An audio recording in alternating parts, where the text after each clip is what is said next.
ದೊಡ್ಡ ನೋಟುಗಳ ಬ್ಯಾನ್ ದೊಡ್ಡ ಚರ್ಚೆಯ ವಿಷಯವಾಯಿತು. ಕೆಲವರು ಬ್ಯಾನ್ ಮಾಡಿದ್ದು ಸರಿ ಅಂದ್ರೆ ಮತ್ತೆ ಕೆಲವರು ಬ್ಯಾನ್ ಮಾಡಿದ್ದು ಸರಿಯಲ್ಲ ಅಂದ್ರು. ಇದರ ಪರಿಣಾಮ ಆಗೋದು ಸಾಮಾನ್ಯ ಜನಕ್ಕೆ. ದೊಡ್ಡವರಿಗೆ ಏನೂ ಆಗಲ್ಲ ಅಂತ ವಿರೋಧ ಮಾಡಿದ್ರು.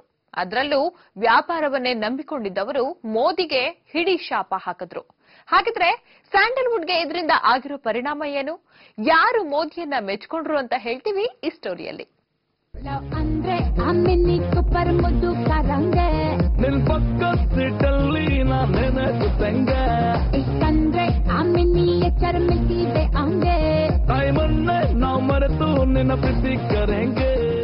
ದೊಡ್ಡ ನೋಟು ಬ್ಯಾನ್ ಈ ಪದ ಯಾವಾಗ ಕೇಳಿದ್ರೋ ಆಗ್ಲೇ ಜನ ಬೆಚ್ಚಿ ಬಿದ್ದಿದ್ರು. ಅದರಲ್ಲೂ ಕಪ್ಪು ಹಣ ಇಟ್ಟವರಂತೂ ನಡುಗಿ ಹೋದ್ರು. ಈ ಪರಿಣಾಮ ಸ್ಯಾಂಡಲ್ವುಡ್ ಮೇಲೂ ಆಯ್ತು. ಸಿನಿಮಾಗಳಿಗೆ ಜನ ಬರೋದು ಕಡಿಮೆ ಆಯ್ತು. ಶೂಟಿಂಗ್ ಕಾರ್ಯಗಳಿಗೂ ಸ್ವಲ್ಪ ಏಟ್ ಕೊಟ್ರು. ಆದ್ರೆ ಅದರಿಂದ ಶೂಟಿಂಗ್ಗೆ ತೊಂದರೆ ಆಗ್ಲಿಲ್ಲ. ಇವತ್ ಕೊಡ್ಬೇಕಿದ್ದ ಬಾಟಾ ಹಣವನ್ನ ನಾಳೆ ಕೊಟ್ರು. ಅಷ್ಟ್ ಬಿಟ್ರೆ ಸಿನಿಮಾದ ಶೂಟಿಂಗ್ ಸರಾಗವಾಗಿ ನಡೀತಾ ಇದೆ.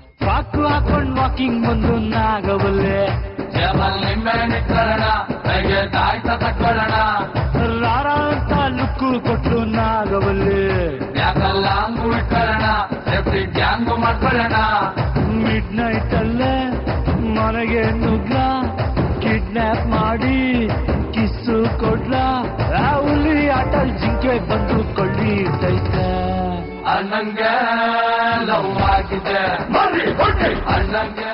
ಆದ್ರೆ ಅವರೆಲ್ಲ ಪರದಾಡಿದ್ದು ಎಟಿಎಂ ವಿಷಯವಾಗಿ. ಒಂದಿನಕ್ಕೆ ಕೇವಲ 2,000 ಮಾತ್ರ ಡ್ರಾ ಮಾಡಬಹುದು ಅಂದಾಗ ಸ್ವಲ್ಪ ಅವರೆಲ್ಲ ಕಂಗಾಲೋಗಿದ್ರು. ದಿನಕ್ಕೆ ಸಾವಿರ ಖರ್ಚು ಮಾಡೋ ಸಿನಿಮಾದವರು ಈಗ ಹೇಗಪ್ಪ ಅದನ್ನ ಖರ್ಚು ಮಾಡೋದು ಅಂತ ಯೋಚನೆ ಕೂಡ ಮಾಡಿದ್ರು. ಈಗ ಬಿಡಿ, ಆ ಪರಿಸ್ಥಿತಿಗೆ ಹೊಂದ್ಕೊಂಡಿದ್ದಾರೆ. ಸ್ಯಾಂಡಲ್ವುಡ್ ನ ಬಹುಬೇಡಿಕೆಯ ವಿಲನ್ ರವಿಶಂಕರ್ ನೋಟ್ ಬ್ಯಾನ್ ಬಗ್ಗೆ ಖಡಕ್ ಆಗಿ ಮಾತನಾಡಿದ್ರು. ಇಲ್ಲಿವರೆಗೂ ಯಾರೂ ಮಾಡದಂತಹ ಕೆಲಸವನ್ನ ಮೋದಿ ಮಾಡಿದ್ದಾರೆ. ನಮ್ಗೆಲ್ಲ ಸ್ವಲ್ಪ ತೊಂದರೆ ಆಗುತ್ತೆ ನಿಜ, ಆದ್ರೆ ದೇಶಕ್ಕೆ ಇದರಿಂದ ಒಳ್ಳೇದಾಗುತ್ತೆ. ಸ್ವಲ್ಪ ದಿನ ಕಾಯೋಣ ಅಂತ ಮೋದಿಗೆ ಜೈ ಅಂದ್ರು.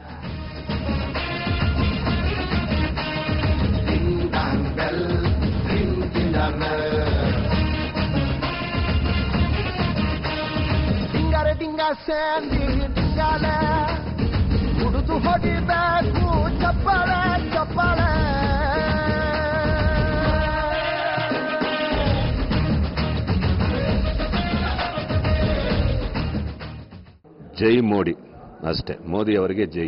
ಪರ್ಫೆಕ್ಟು. ಅವರು ತುಂಬ ಒಳ್ಳೆ ಒಂದು ಸ್ಟೆಪ್ಪು ತಗೊಂಡಿದ್ದಾರೆ. ಇದರಿಂದ ಡೆಫಿನೆಟ್ ಆಗಿ, ಬಿಕಾಸ್ ಎಲ್ಲರೂ ಒಂದು ಚೇಂಜ್, ಇಂಡಿಯಾ ಚೇಂಜ್ ಆಗಬೇಕು, ಅದು ಆಗಬೇಕು, ಅಯ್ಯೋ ಇದು ಅದು ಎಲ್ಲರೂ ಅಂತೀವಿ. ಬಟ್ ಆ ಚೇಂಜ್ ನಾವಾಗಿರಬೇಕು, ಆವಾಗಲೇ ಇದಾಗುತ್ತೆ. So 70 years of Indian independence ಅಲ್ಲಿ ಯಾರು ತಗೊಂಡಿರೋ ಒಂದು ನಿರ್ಧಾರನ ಮೋದಿ ಅವರು ತಗೊಂಡಿದ್ದಾರೆ. Hats off Modiji, I am supporting you. ಇನ್ನು ಕರ್ನಾಟಕದ ಬೇಡಿಕೆಯ ನಿರೂಪಕಿ, ನಟಿಯಾಗಿರೋ ಅನುಶ್ರೀ ಕೂಡ ನೋಟ್ ಬ್ಯಾನ್ ಬಗ್ಗೆ ತಮ್ಮ ಅಭಿಪ್ರಾಯವನ್ನ ಹಂಚಿಕೊಂಡ್ರು. ಇದರಿಂದ ನನಗೇನು ತೊಂದರೆ ಆಗಿಲ್ಲ. ಬ್ಲಾಕ್ ಮನಿ ಇಟ್ಟಿರೋರಿಗೆ ಇದರಿಂದ ತೊಂದರೆ, ನಮ್ಮಂಥವರಿಗೆಲ್ಲ ಇದರಿಂದ ಹೇಗ್ ತೊಂದರೆ ಆಗುತ್ತೆ ನೀವೇ ಹೇಳಿ ಅಂದ್ರು. ಬೊಗಸೆಯಲ್ಲಿ ಮಳೆ ಹಿಡಿದಂತೆ ಹೃದಯದಲ್ಲಿ ಹೂಬಿರಿವಂತೆ ಹಸಿವೆಯನ್ನು ಮರೆಸುವಂತ ಊರನು ತೋರಿಸು.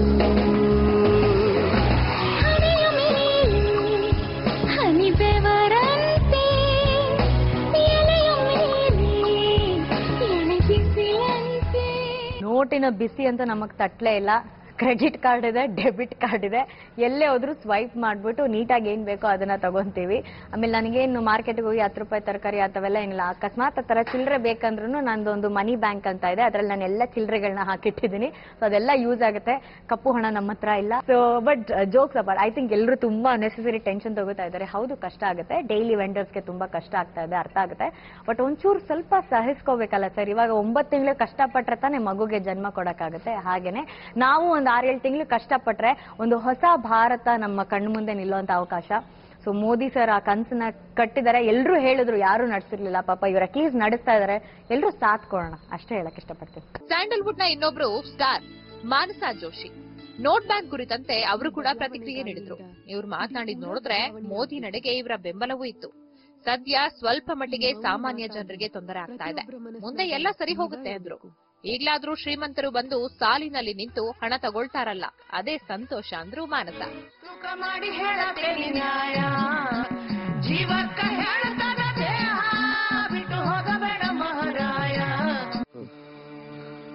ಠೇವಣಿ ಕಳ್ಕೊಂಡಿರಿ, ಆದ್ರ ನಂಬಿಕೆ ಕಳ್ಕೊಬ್ಯಾಡ್ರಿ.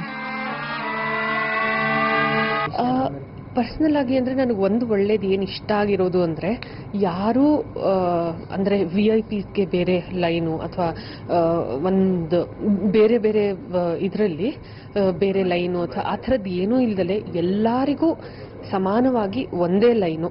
ಸೊ ಹಾಗಾಗಿ ಕಾಯೋಂಗಿದ್ರೆ ಎಲ್ಲರೂ ಕಾಯ್ಬೇಕು.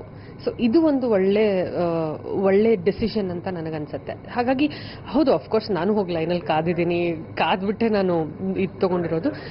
ಕಷ್ಟ ಅನ್ಸುತ್ತೆ, ಆದರೆ ಈ ಕಷ್ಟ ಒಳ್ಳೇದಕ್ಕೆ ಅನ್ನೋದು ನನ್ನ ಭಾವನೆ. ಇವರೆಲ್ಲರ ಪ್ರಕಾರ ದೇಶದ ಅಭಿವೃದ್ಧಿಗೆ ಇದು ಒಳ್ಳೆಯ ಬೆಳವಣಿಗೆ. ಸದ್ಯಕ್ಕೆ ತೊಂದರೆ ಅನ್ಸಿದ್ರು ನಂತರ ಅದೇ ರೂಢಿಯಾಗುತ್ತೆ. ಬಚ್ಚಿಟ್ಟಿದ್ದು ಪರರಿಗೆ ಅನ್ನೋದು ಇದಕ್ಕೆ ಅಂತ ಕೆಲವರು ವ್ಯಂಗ್ಯ ಮಾಡಿದ್ರು. ನೋಟ್ ಬ್ಯಾನ್ ಅನ್ನೋದು ಸದ್ಯಕ್ಕೆ ಚರ್ಚೆಗೆ ಗುರಿಯಾಗಿರೋದಂತೂ ನಿಜ. ಅಂದ್ರೆ ಅಮ್ಮಿನಿ ಸೂಪರ್ ಮುದ್ದು ಕರಂಗೆ ನಿನ್ ಪಕ್ಕ ಸೀಟಲ್ಲಿ ನೆನೆಸುತ್ತಂಗೆ ಇಷ್ಟಂದ್ರೆ ಅಮ್ಮಿನಿ ಚರ್ಮಿಸಿದೆ ಅಂಗೆ ಟೈಮನ್ನೇ ನಾವು ಮರೆತು ನೆನಪಿಸಿಕರೆಂಗೆ.